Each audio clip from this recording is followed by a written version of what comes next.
Күллі адам баласын қор қылатын үш нәрсе бар. Олар надандық, еріншектік, залымдық. Өзін тәрбиелей білмеген өзгеге өнеге көрсете алмайды.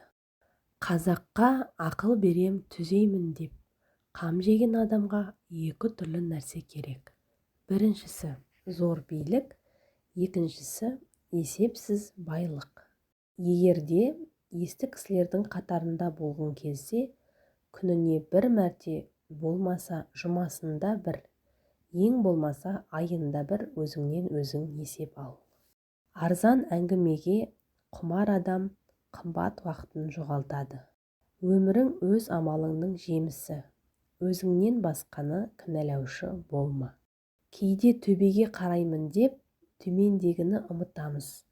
Жазықты көреміз деп жанымыздағыны көрмейміз. Өмірде бәрі ойдағыдай емес.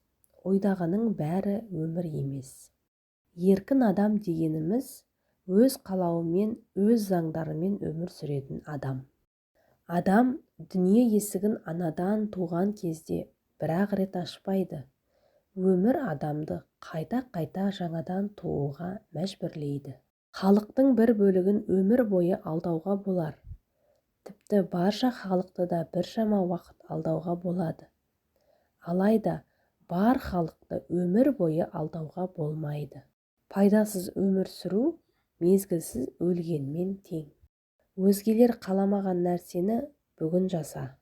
Ертең басқалардың қолынан келмейтін өмірді сүретін боласың. Өмірдің қуанышы көп алуыңда емес, басқаларға көп беруіңде. Білім мен тәжірибеңді халыққа таратуыңда. Кездейсоқтыққа сенетін адам өз өмірін лотереяға айналдырады.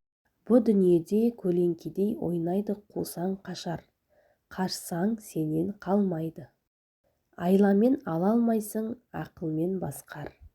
Терлеп еңбек етпегеннің тілегіне жеткенін көргенім жоқ.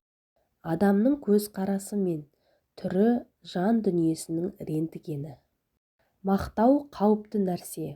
Мақтаудың екі түрі бар. Біріншісі қара ниетті мақтау, екіншісі ақ ниетті мақтау.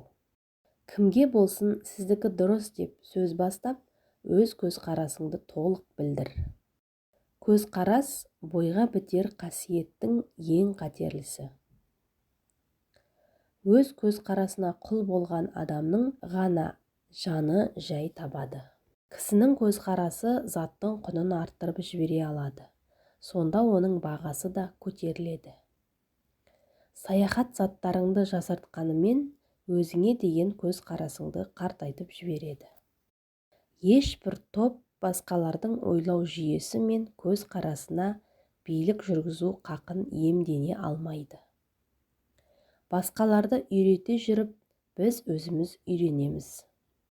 Ақиқат деген не? Ақиқат дегеніміз біздің көзқарасымыздың табиғатпен үндесуі.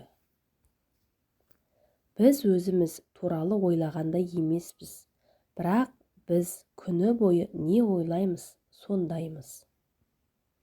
Мәселеге қарсы көзқарастың тұрғысынан қарай біл. Нағыз даналық сонда.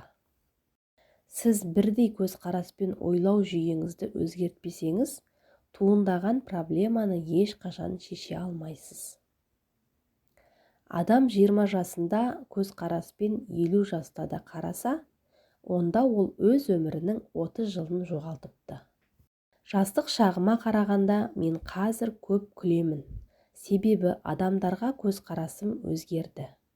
Қыз бен жігіттің бір-біріне бауыр басып қалуы өмірге деген көзқарастарының бірдей болуынан басталады.